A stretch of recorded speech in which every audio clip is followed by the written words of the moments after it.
नमस्कार दोस्तों, हमारे YouTube चैनल में आपका स्वागत है। इस वीडियो में हम बात करेंगे कल बाजार की चाल कैसी रह सकती है। एएसएम लिस्ट में भी कई कंपनियों पर एक्शन हुआ है, जैसे केपीआई एनर्जी पर बड़ा एक्शन देखने को मिली है। वहीं पीएसयू ज्वेलर्स को राहत मिलते हुए देखने को मिली थी। इन दोनों कंपनियों पर क्या एक्शन, क्या राहत मिली, इस पर चर्चा करेंगे। साथ ही साथ कुछ शेयरों में खबरें आई हैं जिनकी वजह से ये शेयर कल फोकस में रह सकते हैं। तो कौन कौन से शेयर हैं, उनमें क्या खबरें हैं, इस पे भी चर्चा करेंगे।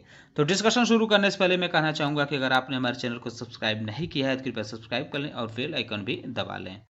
तो सबसे पहले बात करेंगे एएसएम के शॉर्ट टर्म लिस्ट के बारे में। इसमें 7 कंपनियों पर एक्शन हुआ है, यानी 7 की 7 कंपनियां इसमें डाली गई हैं। 23 जुलाई यानी कल से यह लिस्ट लागू मानी जाएगी। तो जो कंपनियां शामिल की गई हैं उनके नाम आप देख सकते हैं। B2B software technologies limited, Contil India limited, Jigar cable limited, MRP agro limited, north eastern carrying corporation limited, Sharma state India hospital and medical research limited, Sheetal cool products limited. एक कंपनी ऐसी है जिसको थोड़ी राहत दी गई है, यानी इसको लोअर स्टेज में शिफ्ट किया गया है।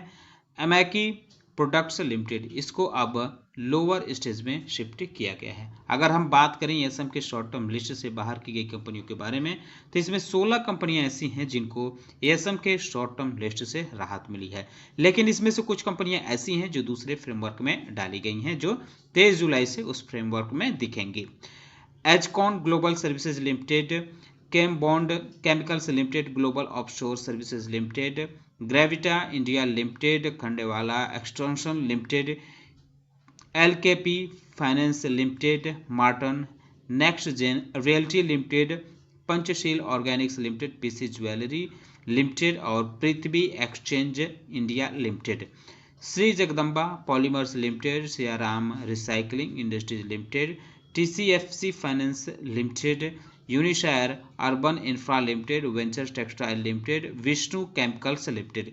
ये कंपनियां एएसएम के शॉर्ट टर्म लिस्ट से बाहर हुई हैं। हाल ही में पीसी ज्वेलर्स को एएसएम के शॉर्ट टर्म लिस्ट में डाला गया था। अब इसको राहत मिलते हुए देखने को मिल रही है। ये बड़ी बात देखने को मिल रही है, क्योंकि पिछले दिनों इसके शेयरों में जबरदस्त तेजी देखने को मिली थी, जिसके बाद इसको एएसएम के शॉर्ट टर्म लिस्ट में शिफ्ट किया गया था। तो एएसएम के लॉन्ग टर्म लिस्ट की बात करें तो इसमें 2 कंपनियां शामिल की गई हैं। 23 जुलाई से ये दोनों कंपनियां इसमें दिखने को मिलेंगी, जेनस प्राइम इंफ्रा लिमिटेड और ग्रेविसिस हॉस्पिटैलिटी लिमिटेड। 2 कंपनियां ऐसी हैं जिन पे कड़ाई बरती गई है, यानी हायर स्टेज में मूव किया गया है। Asian petro products and export limited, CHL limited, इनको स्टेज 2 में अब शिफ्ट कर दिया गया है स्टेज 1 से। लेकिन केपीआई ग्रीन एनर्जी और टीना रबर एंड इंफ्रास्ट्रक्चर पर कड़ाई थोड़ी ज़्यादा बढ़ा दी गई है। इनको दोनों कंपनियों को अब स्टेज 4 में डाल दिया गया है। 3 कंपनियां ऐसी हैं जो एएसएम के लॉन्ग टर्म लिस्ट से बाहर हुई हैं। Mehta housing finance limited, Krebs biochemical industries limited, Karma energy limited. ये तीनों की तीनों कंपनियां एएसएम के लॉन्ग टर्म लिस्ट से बाहर हो गई हैं, लेकिन इनको दूसरे फ्रेमवर्क में शिफ्ट किया गया है। जैसे कि इनके नाम के सामने डॉलर का सिंबल बना है, तो इसमें डॉलर के सिंबल का मतलब दिया गया है कि एएसएम के लॉन्ग टर्म फ्रेमवर्क से निकालकर ईएसएम फ्रेमवर्क में शिफ्ट किया गया है इन कंपनियों को। अगर उन कंपनियों के बारे में बात करें जिनकी सर्किट लिमिट चेंज हुई है, तो एनएसई की लिस्ट में 6 कंपनियां ऐसी हैं जिनकी सर्किट लिमिट में बदलाव किया गया है। गुजरात रेफिया इंडस्ट्रीज लिमिटेड की सर्किट लिमिट अब 10% से घटाकर 5% हुई है। वहीं एल्फजियो इंडिया लिमिटेड की 20% से 5% हुई है। North eastern carrying corporation limited की 20% से घटाकर 10% हुई है। शीतल कूल प्रोडक्ट्स लिमिटेड की 20% से घटाकर 10% हुई है। सुमित इंडस्ट्रीज लिमिटेड की भी 20% से घटाकर 10% हुई है। वहीं Usha Martin education solution limited की सर्किट लिमिट 5% से घटाकर 2% अब कर दी गई है। तो बीएसई की तरफ से जो लिस्ट जारी की गई है प्राइस बैंड यानी सर्किट लिमिट वाली, इसमें 13 कंपनियां देखने को मिल रही है। कुछ कंपनियां वैसी ही हैं जो एनएसई की लिस्ट में नजर आई थी। जैसे आप देख सकते हैं, सुमित इंडस्ट्री लिमिटेड की सर्किट लिमिट 20% की गई है। Sharma state India hospitals and medical research की 10% की गई है।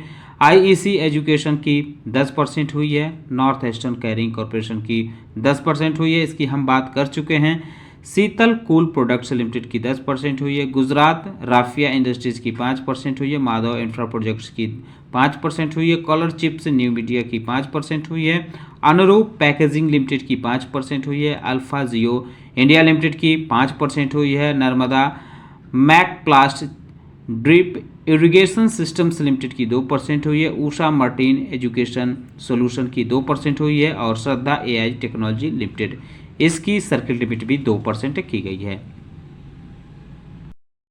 फेडरल बैंक के शेयरों पर नजर रख सकते हैं क्योंकि आरबीआई ने कृष्णन वेंकट सुब्रमण्यम को एमडी और सीईओ नियुक्त करने के लिए मंजूरी दे दी है, तो इस वजह से यह शेयर फोकस में रह सकता है।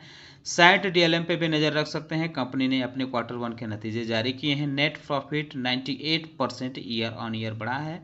10 करोड़ रुपये कंपनी का नेट प्रॉफिट रहा है। रिवेन्यू भी 18% से ज़्यादा बढ़ा है। 257 करोड़ रुपये कंपनी का रिवेन्यू रहा है। हालांकि एबिडा फ्लैट देखने को मिला है, 19 करीब 20 करोड़ रुपये के आसपास रहा है। एबिडा मार्जिन जो है इस बार कम हुआ है, पिछले साल के मुकाबले 7.7% रहा, जो पिछले साल 9.2% देखने को मिला था। इसके अलावा कंपनी ने 4 नए ग्लोबल क्लाइंट्स जोड़े हैं Q1 में और कुछ बड़ी डील भी इसकी पाइपलाइन में हैं जो एडवांस स्टेज में देखने को मिल रही हैं। ऑर्डर बुक जो है ये भी काफ़ी बेहतर देखने को मिला है। 2126 करोड़ रुपये ऑर्डर बुक रहा है। डिफेंस सेगमेंट जो है इसमें ग्रो भी अच्छी खासी देखने को मिली है, 79.6% ईयर ऑन ईयर, जबकि एरोस्पेस सेगमेंट में ग्रोथ 78.1% रही है। सुजलॉन एनर्जी ने भी अपने Q1 के नतीजे जारी किए हैं। इसका नेट प्रॉफिट ट्रिपल हुआ है। 302 करोड़ रुपये कंपनी का नेट प्रॉफिट इस बार आया है। रेवेन्यू भी बढ़ा है 50% के आसपास, 2016 करोड़ रुपये रेवेन्यू रहा है। एबिडा डबल देखने को मिला है, 354 करोड़ रुपये कंपनी का एबिडा रहा है। एबिडा मार्जिन की बात करें तो ये भी 17.5% देखने को मिल रहा है। तो कंपनी का जो बेहतर रिजल्ट देखने को मिला है, इसके पीछे की वजह है कि इसका जो विंड टरबाइन जनरेटर बिजनेस है उसने इसको बूस्ट किया है। अच्छा खासा इसमें डिलीवरी देखने को मिली है इस साल। पावर मैक प्रोजेक्ट्स पे भी नज़र रख सकते हैं। कंपनी को एक बड़ा ऑर्डर मिला था उत्तराखंड पेयजल निगम के तरफ से। गवर्नमेंट मेडिकल कॉलेज और हॉस्पिटल बनाना था, तो इसका जो कंस्ट्रक्शन करना था इस मेडिकल कॉलेज का, इसकी अब जो है वैल्यू बढ़ा दी गई है। 362 करोड़ रुपए से बढ़ाकर अब इसको 594 करोड़ रुपए कर दिया गया है। तो यह शेयर भी फोकस में रह सकता है। जेनसोल इंजीनियरिंग पे भी नज़र रख सकते हैं। कंपनी को बड़ा ऑर्डर मिला है गुजरात में। ये जो मिला है ये 600 करोड़ रुपए का ऑर्डर मिला है। 116 मेगावाट या कह सकते हैं 150 मेगावाट पी जो है ये सोलर प्रोजेक्ट के लिए ऑर्डर मिला है। तो इस वजह से यह शेयर भी फोकस में रह सकता है। 12 महीने के लिए ये ऑर्डर मिला है। ग्रीन लैम्प इंडस्ट्री पे भी नज़र रख सकते हैं। कंपनी ने अपने Q1 के नतीजे जारी किए हैं। नेट रेवेन्यू इसका 17% से ज़्यादा बढ़ा है ईयर ऑन ईयर, 604 करोड़ रुपये नेट रेवेन्यू रहा है। ओवरऑल लैमिनेटेड बिजनेस भी इसका बढ़ा है 13.2%। वहीं अगर हम बात करें एबिडा की तो एबिडा फ्लैट रहा है, 64 करोड़ रुपये दर्ज किया है। नेट प्रॉफिट हालांकि कंपनी का 40% के आसपास डाउन हुआ है, 19 करोड़ रुपये इसका नेट प्रॉफिट देखने को मिला है। इसके अलावा अगर हम बात करें तो जो कंपनी का नेट डेप्थ इस बार रहा है वो 921 करोड़ रुपये रहा है। MRPL ने भी अपने Q1 के नतीजे जारी किए हैं। रेवेन्यू फ्रॉम ऑपरेशन 27,289 करोड़ रुपये रहा है, जो पिछले साल 24,825 करोड़ रुपये रहा था। तो कंपनी का रेवेन्यू बढ़ा है, एक्सपोर्ट भी इसका बढ़ा है, 7,564 करोड़ रुपये हो गया है, जो पिछले साल 6,907 करोड़ रुपये देखने को मिला था। एबिडा हालांकि कम हुआ है, 2,120 करोड़ रुपये से गिरकर 6,500 करोड़ रुपये आया है। थ्रूपुट भी इसका इस बार देखने को मिला है, 4.35 MMT देखने को मिला है। नेट प्रॉफिट फॉल हुआ है, कम हुआ है, 1013 करोड़ रुपये से घटकर 66 करोड़ रुपये देखने को मिला है। तो इस वजह से यह शेयर भी फोकस में रह सकता है, इस पर नज़र रख सकते हैं। जाना स्मॉल फाइनेंस बैंक पे भी नज़र रख सकते हैं। नेट प्रॉफिट 90% पिछले साल के मुकाबले बढ़ा है। 171 करोड़ रुपये कंपनी ने नेट प्रॉफिट दर्ज किया है। नेट इंटरेस्ट इनकम भी इसका 32% बढ़ा है। 610 करोड़ रुपये कंपनी का नेट इंटरेस्ट इनकम रहा है। ग्रॉस एनपीए इस बार 2.62% देखने को मिला है, जो पिछले साल के मुकाबले ज़्यादा है, जो माफ़ कीजिएगा, जो मार्च के मुकाबले ज़्यादा देखने को मिला है। नेट एनपीए जो है वो 0.99% देखने को मिला है। ये भी मार्च के मुकाबले ज़्यादा देखने को मिल रहा है, जो 0.56% देखने को मिला था।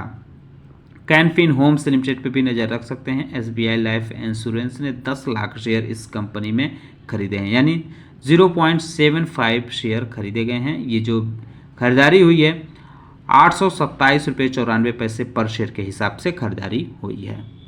कुछ और कंपनियां हैं जिन पे नज़र रखी जा सकती है, जैसे ऑयल इंडिया कंपनी की है। इसने एक कॉन्ट्रैक्ट साइन किया है, नॉर्वे की डॉल्फिन ड्रिलिंग कंपनी है। ड्रिलिंग यूनिट को हायर करने के लिए ये जो है कॉन्ट्रैक्ट हुआ है, जिसे ब्लैक फोर्ड भी कहते हैं। रिलायंस इंडस्ट्रीज़ भी फोकस में रह सकते हैं, क्योंकि रिलायंस न्यू एनर्जी ने 12.7% रिलायंस लिथियम में एक्वायर किए हैं, ये स्टेक एक्वायर किए हैं। ये जो एक्विजिशन हुआ है 3.7 मिलियन यूरो में होते हुए देखने को मिला है। पंजाब एंड सिंध बैंक पे भी नज़र रख सकते हैं। कंपनी फंडरेज करेगी, 26 जुलाई को 800 करोड़ रुपये फंडरेज करेगी, तो इस वजह से यह शेयर भी फोकस में रह सकता है। आज बाजार की ओपनिंग कह सकते हैं कि अच्छी हुई थी, लेकिन थोड़ी देर बाद ही इसमें गिरावट देखने को मिली। तो जो गिरावट रही, ये आप कह सकते हैं कि सावधानी पूर्व बरती गई है निवेशकों की तरफ से, क्योंकि कल जो है केंद्रीय सरकार अपना बजट पेश करेगी। तो इससे लोगों ने कह सकते हैं कि जो निवेशक हैं वो अपने सावधानी बरतते हुए उन्होंने अपना कुछ पैसे निकाले हैं, क्योंकि बजट में क्या ऐलान होगा किसी को पता नहीं है। इसके बाद जो भी चीज़ें सामने आएंगी उसके बाद से लोग अपनी योजना बनाएंगे। बहरहाल जो है 24,509 के आसपास आज निफ्टी 50 की क्लोजिंग देखने को मिली। हालांकि इसने आज अच्छा खासा 24,600 के आसपास तक का पहुँच बनाई थी। अगर हम बात करें सेंसेक्स की, तो सेंसेक्स की भी शुरुआत काफ़ी अच्छी हुई, लेकिन बाद में गिरावट के साथ इसमें क्लोजिंग देखने को मिली। कुछ अच्छे शेयरों में भी तेज़ी रही शुरुआती दौर में, सुबह के दौर में, लेकिन बाद में गिरावट के साथ उनमें क्लोजिंग देखने को मिली। हालांकि अगर सेक्टर वाइज बात करें तो निफ्टी बैंक में हरियाली के साथ क्लोजिंग देखने को मिली। 14% यह इंडाइसेस बढ़ते हुए देखने को मिला। निफ्टी 100 में भी हरियाली के साथ क्लोजिंग रही, निफ्टी 200 में भी हरियाली रही और निफ्टी कमोडिटीज़ में भी हरियाली देखने को मिली। लेकिन निफ्टी एनर्जी की बात करें तो एनर्जी सेक्टर के जो शेयर थे उसमें गिरावट देखने को मिली। एफएमसीजी में भी गिरावट के साथ क्लोजिंग रही और इंफ्रास्ट्रक्चर में हालांकि तेज़ी के साथ क्लोजिंग देखने को मिली। आईटी सेक्टर के शेयरों में भी गिरावट रही, इसमें भी 150 पॉइंट निफ्टी आईटी में गिरावट आज देखने को मिली है। निफ्टी मिड कैप 100 की बात करें तो इसमें भी तेज़ी के साथ क्लोजिंग देखने को मिली है। 1% से ज़्यादा इसमें उछाल रही। फार्मा सेक्टर के शेयरों में भी तेज़ी रही, अधिकतर शेयरों में इसमें भी 1% की उछाल के साथ तेज़ी देखने को मिली निफ्टी फार्मा में। हालांकि निफ्टी रियल्टी में गिरावट के साथ क्लोजिंग देखने को मिली। निफ्टी स्मॉल कैप में भी मामूली हरियाली के साथ क्लोजिंग रही। निफ्टी 50 में तो हम बात कर ही चुके हैं कि गिरावट के साथ क्लोजिंग रही। निफ्टी नेक्स्ट 50 में भी हरियाली देखने को मिली 1% से ज़्यादा। बीएससी सेंसेक्स की बात कर चुके हैं। बीएससी इंफॉर्मेशन टेक्नोलॉजी में भी गिरावट रही। बीएससी फास्ट मूविंग कंज्यूमर में भी गिरावट के साथ क्लोजिंग देखने को मिली। हालांकि कैपिटल गुड्स और कंज्यूमर ड्यूरेबल्स की बात करें तो इन दोनों इंडाइसिस में तेज़ी के साथ क्लोजिंग देखने को मिली और हेल्थ केयर भी इसका सपोर्ट किया। बीएससी 100 और बीएससी 200 ने भी तेज़ी का सपोर्ट किया, लेकिन बीएससी बैंकेक्स में गिरावट के साथ क्लोजिंग देखने को मिली। ऑटो सेक्टर में जो बीएससी ऑटो है उसमें भी 1% से ज़्यादा की तेज़ी रही। मेटल बीएससी मेटल में भी 1% तेज़ी के साथ क्लोजिंग देखने को मिली, लेकिन ऑयल एंड गैस ने थोड़ी करेक्शन देखने को मिली है। तो ऐसे कुछ सेक्टरों में तेजी रही, कुछ सेक्टरों में गिरावट के साथ क्लोजिंग देखने को मिली है। तो कल इन सारे सेक्टरों पे आप चाहें तो नज़र रख सकते हैं, क्योंकि कल जो है केंद्र सरकार अपना बजट पेश करेगी, तो लोगों का अनुमान, निगाहें जो हैं या बाजार की निगाहें जो हैं वो बजट के अनाउंसमेंट पे रहेगा। वित्त मंत्री निर्मला सीतारमण क्या कहती हैं उसके आधार पर बाजार ऊपर नीचे देखने को मिल सकता है। तो दोस्तों उम्मीद करता हूं कि आपको हमारा वीडियो पसंद आया होगा। कैसा लगा बताना न भूले, साथ ही साथ हमारे चैनल को सब्सक्राइब कर ले, बेल आइकन दबा ले। वीडियो देखने के लिए बहुत बहुत धन्यवाद।